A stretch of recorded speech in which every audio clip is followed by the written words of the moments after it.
Itatang ko, lagi kang kukutnan. Kumusta yung pakarandam mo?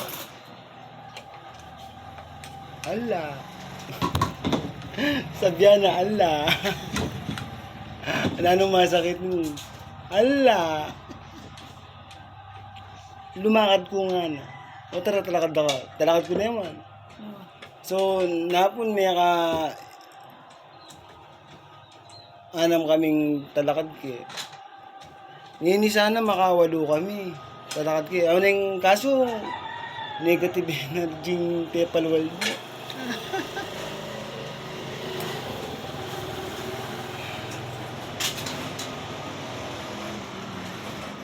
Dapat may isang nga rin tayo dito eh. Kumbaga, nagkaroon ng karamdaman ng pinuno.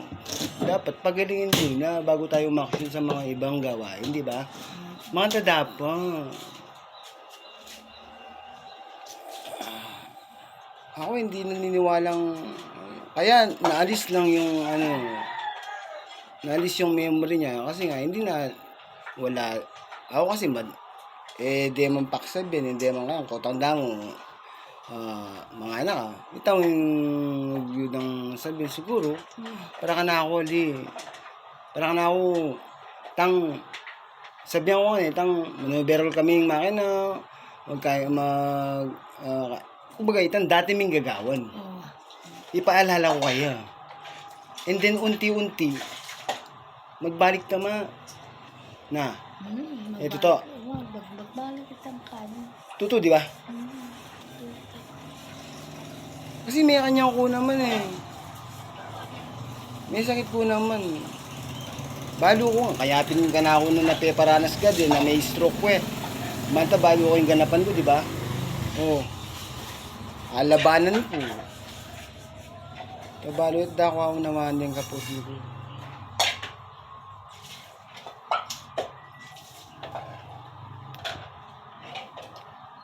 Siguro itang kayabangan na ka na ako, kayanginan na ka na ako kasi malabit ko. Kasi, naman dapat mamatantang makantang bagay. Para ka na ako nung malugod kong pangyayari, may dapat pagaga ni Mamo, di rin ang problema ni Mamo. Lagi may pasaya ni Mamo. Nung nanong maning panandaman, yung madwa mo, kunangan mo. Alitang,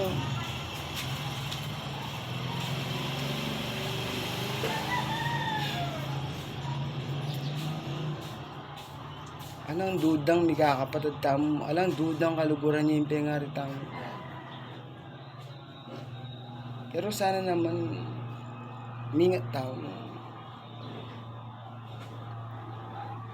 Nung balo mong makakayaging paligid, mga crowd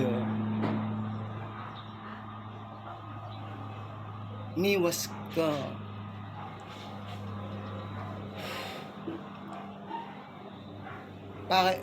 Bakit ko nung kaya rin itang peg-aralan ko? Actually, dahil itang peg-aralan ko. Kaya crowd and crisis management.